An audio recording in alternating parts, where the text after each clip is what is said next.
तो अभी हम लोग हमारे सर्कल्स की एक बहुत ही प्यारा सा पार्ट शुरू करने जा रहे हैं। That is exercise 10.1। Completely objective है यार ये तुम लोगों की एक्सरसाइज। और कुछ भी नहीं है इसमें ऐसा कुछ खास कि अरे बाप रे ये तो हम बना ही नहीं सकते टाइप। तो चलिए देखते हैं एक्सरसाइज 10.1 आप लोगों को क्या कह रहा है। ठीक है, एक्सरसाइज 10.1 का जो पहला सवाल है, इस पहले सवाल की तरफ हम लोग मूव करते हैं। देखो, जो एक्सरसाइज 10.1 का पहला सवाल है ये पूछ रहा है आपसे फिल इन दी ब्लैंक्स के फॉर्म में, how many tangents can a circle have. एक सर्कल को आप कितनी टेंजेंट्स ड्रॉ करके दे सकते हो। ठीक है, ये आपसे इस पर्टिकुलर सवाल में पूछ रहा है। तो टेंजेंट का तो मतलब हम जानते ही हैं। टेंजेंट एक ऐसी लाइन को कहा जाता है जो सर्कल को सिर्फ टच करती है। ठीक है, जो कि सर्कल को क्या करती है, सिर्फ और सिर्फ टच करती है, उसको हम लोग क्या कहते हैं, टेंजेंट। जैसे कि अगर ये मेरे पास एक सर्कल है और अगर मान लेते हैं मैंने एक ऐसी लाइन बनाई जो सर्कल को सिर्फ और सिर्फ टच करके जा रही, जैसे कि मान के चलो ये पॉइंट है, इस पॉइंट से हमने एक ऐसी लाइन बनाई जिसने सर्कल को क्या किया है, सिर्फ और सिर्फ एक जगह पे उसने सर्कल को टच किया। तो अगर कोई लाइन सर्कल को टच करती है तो उस पर्टिकुलर लाइन को कहा जाता है, टेंजेंट। ठीक है, उस पर्टिकुलर लाइन को क्या कहा जाता है, टेंजेंट। यानी कि जो टेंजेंट होता है वो सर्कल को टच करने का काम करता है। तो अगर मैं इस लॉजिक के हिसाब से चलूँ तो पहले क्वेश्चन में तो देखो मुझे ये पूछ रहा है कि एक सर्कल को आप कितनी टेंजेंट्स बना सकते हो। तो सर्कल के ऊपर कितने पॉइंट्स होंगे, इनफाइनाइट पॉइंट्स होंगे, बराबर। एक सर्कल के ऊपर तो इनफाइनाइट पॉइंट्स होंगे। जैसे कि मैंने अगर वहाँ टेंजेंट बनाई है तो कोई थर्ड व्यक्ति मुझे बोल सकता है कि नहीं मैडम मैं तो मेरी टेंजेंट को ऐसे बनाऊंगा, ऐसे। ये लो बना ले भाई अगर तुझको ऐसे बनाना है तो, है ना। तो क्योंकि सर्कल के ऊपर मैनी पॉइंट्स हो सकते हैं तो देयरफॉर सर्कल के ऊपर उन मैनी पॉइंट्स में से आप मैनी टेंजेंट्स को भी ड्रॉ कर सकते हो। सो देयरफॉर पहले वाले क्वेश्चन का जो आंसर है 10.1 का, how many tangents can a circle have, तो यहाँ पे हम लोग लिखेंगे infinite tangents a circle can have. एक सर्कल पे आप इनफाइनाइट टेंजेंट्स क्या कर सकते हो, ड्रॉ कर सकते हो। ठीक है, मैंने सिर्फ वन वर्ड में अपने आंसर को लिखा है, बट आपसे ये एक्सपेक्ट किया जाएगा कि आप आंसर को पूरी तरीके से स्टेटमेंट के फॉर्म में लिखें कि infinite tangents a circle can have. Done. अभी हमारा जो ये डिस्कशन हुआ कि सर टेंजेंट जो होती है वो हमेशा सर्कल को ओनली वन पॉइंट, ठीक है, ओनली वन पॉइंट, सिर्फ और सिर्फ एक पॉइंट पे टच करती है। एंड दैट टू उस एक पॉइंट को कहा जाता है जहाँ पे वो उसको टच कर रही है उसे कहा जाता है पॉइंट ऑफ कांटेक्ट, तभी वो टेंजेंट है। अगर मान लेते हैं आपने कोई एक ऐसी लाइन बना दी जो सर्कल को दो पॉइंट पे कट कर रही है, जैसे मान लो ऐसे, तो ऐसी लाइन जो सर्कल को दो पॉइंट पे कट करे, ठीक है, उस लाइन की वजह से सर्कल पे टोटल दो कट्स अगर आ रहे हैं तो वो आप लोगों की टेंजेंट नहीं कहलाती। फिर ऐसी लाइन जो दो पॉइंट्स पे सर्कल को कट कर रही है उसे हम लोग कहते हैं सेकेंड, उसे हम लोग क्या कहते हैं, सेकेंड। तो बेसिकली इसी के ऊपर आप लोगों का ये फिल इन दी ब्लैंक्स है। फिल इन दी ब्लैंक्स में पूछा गया है कि अगर किसी सर्कल पे आपने कोई टेंजेंट ड्रॉ किया तो बताइए कि वो कितने पॉइंट्स पर बनेगी। तो इसका रीज़न हम लोग लिखेंगे कि वो एक पॉइंट पे बनेगी। अगर क्वेश्चन में पूछा गया कि एक लाइन जो है वो सर्कल को दो पॉइंट्स पे कट कर रही है तो उस लाइन को क्या कहेंगे, तो उस लाइन को हम लोग कहेंगे सेकेंड। डन। अब देखो, क्योंकि ये तुम्हारी 10.1 में ये MCQ नंबर 2 है तो आप कंप्लीटली इस चीज़ को एक्सपेक्ट कर सकते हो अपने एग्ज़ाम हॉल में कि आपको इस पर्टिकुलर क्वेश्चन से सेकंड की डेफिनेशन पूछ ली जाए, डिफाइन सेकंड, तो आपका जो ये MCQ नंबर 2 है, यही MCQ नंबर 2 आप लोगों को ध्यान में रखना है। क्या रहेगा? क्वेश्चन रहेगा डिफाइन सेकंड का कि a line intersecting to a circle in 2 points is called as secant. एक पॉइंट रहा तो टेंजेंट, 2 पॉइंट रहे तो सेकंड। ठीक है, अच्छा ठीक है ना। अब उसके बाद नेक्स्ट में आते हैं थर्ड क्वेश्चन में। देखो थर्ड क्वेश्चन से पहले अपन आगे बढ़ते हैं, पहले फोर्थ क्वेश्चन की तरफ, थर्ड क्वेश्चन को बाद में देखेंगे। बोल रहा है the common point of a tangent, मतलब किसी टेंजेंट पे भी वो पॉइंट है और सर्कल पे भी वो पॉइंट है। अगर सर्कल पे भी पॉइंट है और टेंजेंट पे भी पॉइंट है तो ऐसे पॉइंट को क्या कहते हैं? सो जस्ट देखो, मैंने अभी आप लोगों को बताया कि अगर कोई पॉइंट सर्कल पे भी है और अगर कोई पॉइंट टेंजेंट पे भी है तो ऐसे पॉइंट को कहा जाता है पॉइंट ऑफ कांटेक्ट। यानी कि फोर्थ वाले का आंसर होगा point of what? Contact. Done. ऐसे तो जितना हम लोगों का भी छोटा सा डिस्कशन हुआ ना, इसी छोटे से डिस्कशन पे देखो 10.1 के कितने सारे सवाल बन गए। अब आते हैं इसके थर्ड वाले पे।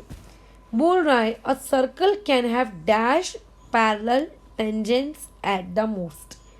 एक सर्कल में आप अगर पैरेलल टेंजेंट्स बनाना चाहते हो तो कितनी पैरेलल टेंजेंट्स बना सकते हो? देखो इस सवाल का मीनिंग पहले समझते हैं। उसको समझाने के लिए एक डे टू डे लाइफ का एग्जाम्पल लेते हैं। डन। अगर मैं कहूँगी तुम एक शॉप में गए जहाँ पे फुटवेयर्स मिलते हैं, यानी कि मैं ये कहना चाह रही हूँ कि वहाँ पे जूते चप्पल ये सब मिलता है, तो उस दुकान में कितने जूते चप्पल होंगे? पेयर्स में बात करना। तुम बोलोगे मैडम छोटे जस्ट पैदा हुए बच्चे से लेकर, ठीक है, जो व्यक्ति अभी 100 साल की उम्र क्रॉस कर चुका है वहाँ तक के लोगों के पाँव के साइजेस अलग अलग होते हैं। ये बात तो मानते हो? तुम्हारे पाँव का साइज अलग होगा, मेरे पाँव का साइज अलग होगा, छोटा सा बच्चा जो अभी पैदा हुआ है उसके पाँव का साइज अलग होगा। अलग अलग प्रकार की चप्पलें होती हैं, अलग अलग कलर्स होते हैं, अलग अलग ब्रांड्स होते हैं, अलग अलग डिज़ाइंस होती हैं, अलग अलग एक्टिविटी के अकॉर्डिंग होते हैं। मतलब अगर मैं एक दुकान की बात करूँ तो वहाँ पे बहुत सारे, ठीक है, पेयर्स हो सकते हैं एक फुटवेयर के, बहुत सारे pairs. Do you agree with this? बिल्कुल हो सकते हैं। लेकिन क्या वो सारे के सारे पेयर्स आपके पाँव में फिट हो जाएंगे क्या? नहीं होंगे। क्यों नहीं होंगे? अरे क्योंकि आपके पाँव का साइज क्या है? फिक्स है ना, मतलब वो एकदम वैलिड है कि हाँ मैडम ये मेरे पाँव का साइज है, मतलब ये मेरे पाँव का साइज है। 6 नंबर की चप्पल मेरे को आती है, मतलब 6 नंबर का शूज़ मैं पहन सकता हूँ। इसके अलावा अगर आप मुझे बोलोगे 10 नंबर, 8 नंबर, 4 नंबर, तो वो मैं उसमें कंफर्टेबल नहीं रहूँगा या रहूँगी। डन। तो उस दुकान में आप गए और आपने एक पेयर चप्पल अपने पाँव में एकदम मस्त फिटिंग वाली, मस्त कलर वाली, मस्त साइज़ वाली अच्छे से ढूंढ के लगा लिए, तो क्या इसका ये मतलब है कि उस दुकान में सिर्फ एक ही पेयर था? नहीं, उस दुकान में बहुत सारे पेयर्स थे, बट उसमें से हम लोगों ने क्या किया? एक पेयर चूज़ किया, राइट? क्यों एक पेयर? क्यों 2 ही चप्पल क्यों लेते हैं? मतलब जब भी आप जूता खरीदते हो हमेशा 2 ही क्यों मिलते हैं, 3 क्यों नहीं मिलते? ऐसा अगर मैं तुमसे सवाल पूछूं तो तुम क्या जवाब दोगे? मैडम क्योंकि हमारे पास 2 पाँव हैं इसीलिए हमको 2 मिलते हैं। अगर भगवान ने हमको 3 पाँव दिए होते तो हमें 3 मिलते हैं। भगवान ने अगर डॉग के जैसे हमें 4 पाँव दिए होते तो हम लोग भी दुकान में जब चप्पल जूते खरीदने जाते तो हमें 4 चप्पल जूते मिलती। क्योंकि हमारे पास मात्र 2 पाँव हैं इसीलिए हमको 2 ही मिलता है, हमारे पेयर में 2 ही आता है। अगर आप अपने डॉग के लिए कभी फुटवेयर परचेज करते हो, ठीक है, तो 4 का सेट मिलता है। पता है क्यों 4? क्योंकि भाई उसके 4 पाँव हैं इसीलिए। तो देयरफॉर यहाँ पे क्वेश्चन अब देखो क्या बोल रहा है, a circle can have dash parallel tangents at the most, मतलब कितनी पैरेलल टेंजेंट्स यहाँ पर पॉसिबल है। तो देखो पैरेलल के जो पेयर्स की अगर मैं बात करूँ तो बहुत सारे पेयर्स पॉसिबल हो सकते हैं, लेकिन क्वेश्चन में बोल रहा है कि अगर सिर्फ एक पेयर की बात करें तो उस एक पेयर में कितनी पैरेलल टेंजेंट्स आप बना सकते हो। तो ऐसे केस में हम लोग एट द मोस्ट ज़्यादा से ज़्यादा सिर्फ 2 पैरेलल टेंजेंट्स बना सकते हैं। कैसे, देखो, अगर मान के चलिए ये आप लोगों के पास सर्कल है, सर्कल पे आपने यहाँ पर इस पॉइंट पर एक टेंजेंट ड्रॉ कर दी, बड़े मज़े से ये आपने ड्रॉ कर दिया। फिर उसके बाद आप बोल रहे हो कि मैडम मैं दूसरी टेंजेंट ड्रॉ करूँगा सच दैट कि वो भी पैरेलल होनी चाहिए। तो दूसरी टेंजेंट मान लेते हैं, चलो ठीक है, हम लोगों ने यहाँ ड्रॉ कर दी, ये मान लेते दूसरी टेंजेंट है, और ऊपर वाली टेंजेंट को ये वाली टेंजेंट क्या है, पैरेलल है। ऊपर वाली टेंजेंट को ये वाली टेंजेंट क्या है, पैरेलल है। अगर तुमने थोड़ा सा भी टर्न किया, तुमने थोड़ा सा भी आंकड़ा वाकड़ा हिले, टेढ़े हुए कि नहीं मैडम ये वाला पॉइंट नहीं, ये वाले पॉइंट, तो जब तुम इस वाले पॉइंट से टेंजेंट ड्रॉ करोगे तो तुम खुद देखो कि ये वाले पॉइंट से बनी हुई टेंजेंट आपकी ऊपर वाली टेंजेंट को पैरेलल नहीं है, ऊपर वाले टेंजेंट को पैरेलल नहीं है। सो देयरफॉर यहाँ पे अगर आपको कभी भी पैरेलल टेंजेंट्स बनानी है तो उस एक पेयर की बात करें तो पेयर में सिर्फ 2 ही चीज़ें आपस में पैरेलल हो सकती है सर्कल्स में, 3 चीज़ें आपस में पैरेलल सर्कल्स के बाउंड्री पर नहीं हो सकती। हाँ, सर्कल के बाहर हो सकती है, सर्कल के अंदर से भी पैरेलल हो सकती है, बट अगर सर्कल की बाउंड्री पे बात करें, क्योंकि टेंजेंट तो सर्कल की बाउंड्री पे बनती है ना, तो ऐसे केस में सिर्फ 2 ही पेयर्स हैं जिसमें आपको पैरेलल का कॉम्बिनेशन मिल सकता है। ठीक है, खत्म। तो इस तरीके से हमने 10.1 का क्वेश्चन नंबर 1 फिनिश कर लिया, क्वेश्चन नंबर 2 फिनिश कर लिया। क्वेश्चन नंबर 3 में भी आएंगे, बट उससे पहले क्वेश्चन नंबर 4 में मूव करते हैं। बोल रहा है ड्रॉ अ सर्कल। ठीक है भाई, सर्कल को ड्रॉ करने को बोला जा रहा है, ड्रॉ कर लेते हैं। तो हमने एक सर्कल ड्रॉ कर लिया। पहला डाउट, कितने रेडियस का हम सर्कल ड्रॉ करें। तो क्वेश्चन में देखो एक्चुअली कुछ बोला नहीं गया है कि आपको इतने फलाना फलाना रेडियस का होना, तो आपकी मर्जी है, आपको जितना बड़ा सर्कल चाहिए आप बना लीजिए, है ना, it's completely up to your choice. तो मैंने क्या किया, मुझे इतना बड़ा सर्कल अच्छा लग रहा था, मैंने इतना बड़ा सर्कल बना लिया। ऑब्वियस है कि सर्कल है तो कहीं ना कहीं सेंटर तो होगा, सेंटर मार्क कर लिया। क्या ड्रॉ करने को बोल रहा है, और सर्कल के अलावा and 2 lines parallel to a given line, आपको 2 लाइन्स बनानी है जो पैरेलल होनी चाहिए, लेकिन इस तरीके से होनी चाहिए कि उनमें से एक लाइन नंबर 1 आपकी टेंजेंट होनी चाहिए और लाइन नंबर 2 बेसिकली आप लोगों का सेकेंड होना चाहिए, और ये दोनों आपस में क्या होनी चाहिए, पैरेलल। मतलब रैंडमली ऐसी 2 पैरेलल लाइन बनाओगे नहीं चलेगा। क्यों नहीं चलेगा, क्योंकि क्वेश्चन वाला बोल रहा है भाई कि ऐसी पैरेलल लाइंस बनाओ कि उनमें से एक टेंजेंट हो और एक सेकेंड हो। अगर दोनों सेकेंड बोलता तो दोनों सेकेंड बनाते, दोनों टेंजेंट कहता तो दोनों टेंजेंट बनाते, बट क्वेश्चन में क्योंकि उसने स्पेसिफाई किया है कि आप 2 पैरेलल लाइंस बनाओ, लेकिन आपस में ऐसी बनाओ कि एक टेंजेंट हो और एक उसमें से क्या हो, सेकेंड हो। डन, ठीक है। तो आपको एक टेंजेंट बनानी है। मैं ऑलरेडी आपको मीनिंग समझा चुकी हूँ, टेंजेंट मतलब क्या, सेकेंड मतलब क्या। तो मान लेते हैं मैंने इस पर्टिकुलर पॉइंट्स पे एक क्या बना ली, टेंजेंट ड्रॉ कर दी। ये लो, ये लेट से मैंने टेंजेंट बना ली, ठीक है, ये मैंने ड्रॉ कर दी।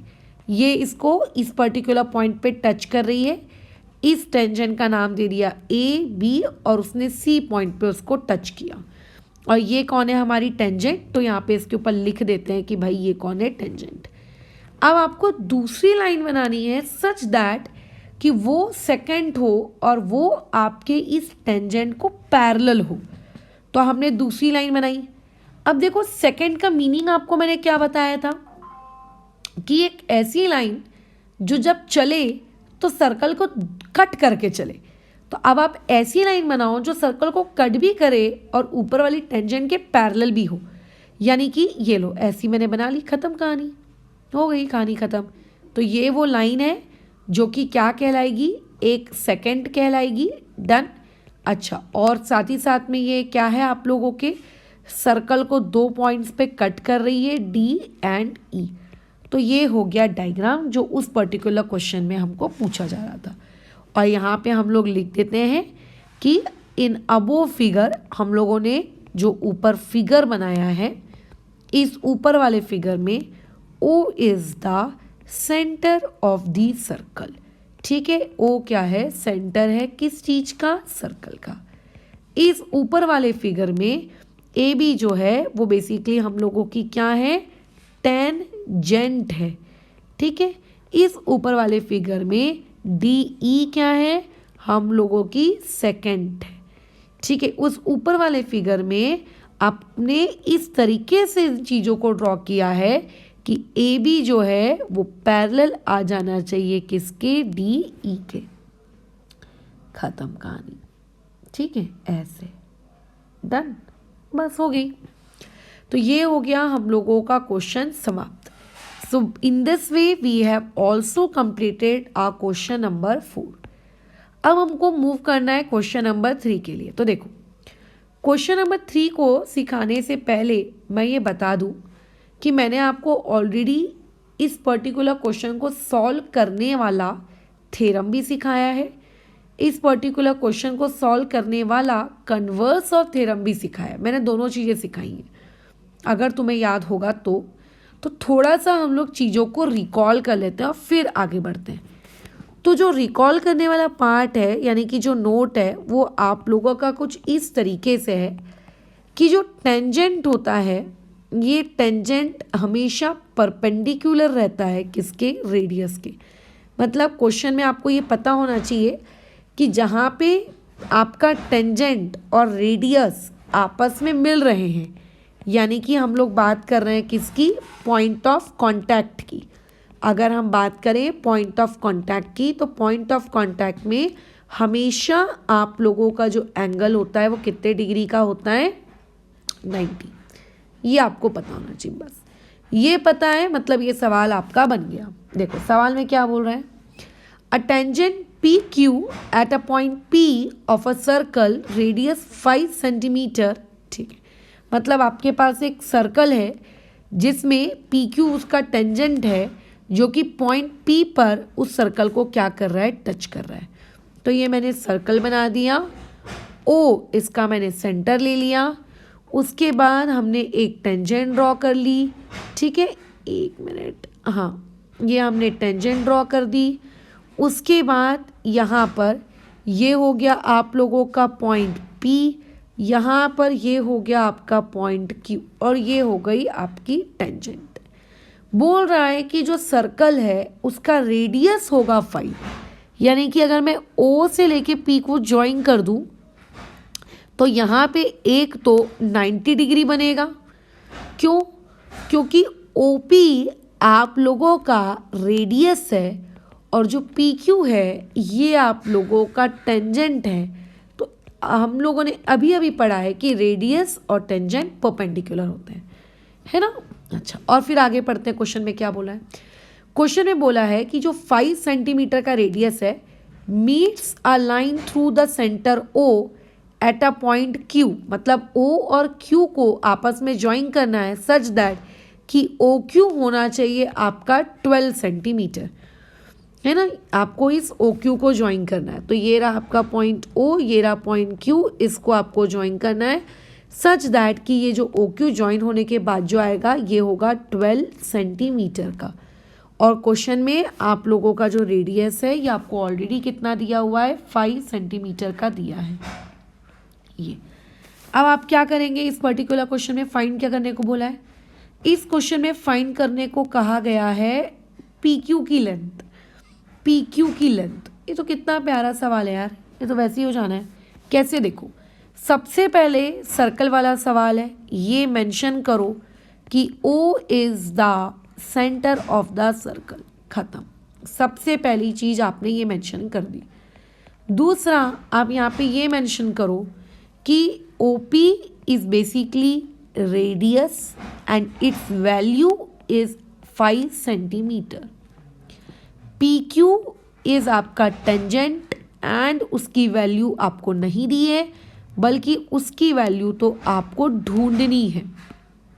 हम लोगों ने जो थ्योरम पढ़े थे, जिसका मैंने आपको कन्वर्स वगैरह सब पढ़ाया है, वो थ्योरम क्या कहता है कि वी नो दैट ठीक है, वी नो दैट, हम ये जानते हैं अकॉर्डिंग टू टेंजेंट थ्योरम, ठीक है, अकॉर्डिंग टू टेंजेंट थ्योरम हम ये बहुत अच्छे से जानते हैं कि आप लोगों का जो टेंजेंट होता है, ठीक है, वो परपेंडिकुलर होता है हमेशा किसके, रेडियस के, हमेशा। सो देयरफॉर आपको नहीं लगता कि एंगल ओ पी क्यू आपका 90 डिग्री होगा? अगर angle O P Q 90 degree है तो क्या होगा, उस पर्टिकुलर ट्राइंगल में हम पाइथागोरस लगा सकते हैं, है ना। तो यानी कि वो जो हमारे पास ट्राइंगल है ओ पी क्यू, उस पर्टिकुलर ट्राइंगल में आपने लगा दिया पाइथागोरस थ्योरम। अब देखो, पाइथागोरस थ्योरम लगाना लोअर क्लासेस का काम है, आपको किसी भी एक राइट एंगल ट्राइंगल में पाइथागोरस लगाते आना चाहिए। अगर आपको उसमें पाइथागोरस लगाते नहीं आता है तो अभी आप क्लास 10th में हैं, ये बहुत ही शेमफुल एक्ट है। उस चीज़ को नहीं आता है, या तो तुम पूछो या तो उसको जब पुरानी किताबें देखोगे तो याद आ जाएगा, completely choice is yours, but आना चाहिए। और इवन आपने पढ़ा भी है पाइथागोरस प्रीवियस चैप्टर्स में, तो आ जाएगा O Q square is equals to O P square plus P Q square, बस खत्म कहानी। अब वैल्यूज़ को पुट करो, बात हो गई। ओ क्यू की वैल्यू आपको कितनी दी हुई है, 12, सो इट विल बी 12 का स्क्वायर। ओ पी की वैल्यू 5 का स्क्वायर प्लस यहाँ आ जाएगा पी क्यू का स्क्वायर। 12 का स्क्वायर हो गया 144 इक्वल टू 25 प्लस आपका पी क्यू का स्क्वायर, प्लस 25 यहाँ शिफ्ट होगा, then it is going to be minus 25। So therefore 144 minus 25 equals to आ गया आपका P Q square. So therefore यहाँ से 119 equal to P Q square. ठीक है, अब आपको पी क्यू निकालना है, आपने स्क्वायर रूट लिया तो ये हो गया पी क्यू। अब देखो, जो 119 है वो किसी भी चीज़ का परफेक्ट स्क्वायर रूट नहीं है, राइट, वो परफेक्ट स्क्वायर रूट नहीं है, तो इसीलिए इसका आंसर आएगा under root of 119। So therefore यहाँ से पी क्यू की वैल्यू आ गई अंडर रूट ऑफ 119 सेंटीमीटर, ये आ गई आपकी पी क्यू की वैल्यू, है ना। और अगर मैं अंडर रूट ऑफ 119 को डायग्राम में मेरे देखती हूँ तो under root of 119 is my option number D. So the correct answer will be option number D. अगर इस तरीके का कोई ऑप्शन वाला सवाल होता है तो नीचे लिखना कि आंसर इक्वल्स टू डी, ऐसा, और नीचे अंडरलाइन। बल्कि अगर कल को इस तरीके का कोई एमसीक्यू सवाल आता है तो सबसे टॉप पे पहले अपना आंसर लिखना, ठीक है। क्वेश्चन जब स्टार्ट करते ना ऐसे सोल्यूशन नंबर 3 तो वहाँ पहले ऐसा लिखना कि आंसर में ऐसा आंसर 2 बिंदियाँ, फिर लिखना ऑप्शन डी, उसको ऐसा लगे तो अंडरलाइन कर देना ताकि दिखे कि कुछ अलग चीज़ लिखा है। और फिर वो क्वेश्चन में अगर बोला गया है कि ऑप्शन डी कैसे आया, इसको एक्सप्लेन भी करो, तो फिर नीचे ऐसा लिखना एक्सप्लेनेशन, मतलब वो ऑप्शन डी कैसे आया इसका मैं एक्सप्लेनेशन दे रहा हूँ। बट आंसर क्या आया है, कौन सा ऑप्शन आया है, ये आपका सबसे टॉप पार्ट पे होना चाहिए, है ना। चलो फिलहाल अभी इसी के साथ हम लोगों का जो एक्सरसाइज 10.1 है ये समाप्त होता है। इस डिस्कशन को अभी हम लोग यहाँ पर रोकते हैं, इसके आगे की क्लासेस में हम लोग नेक्स्ट थ्योरम के साथ सर्कल्स को आगे कंटिन्यू करेंगे, ठीक है।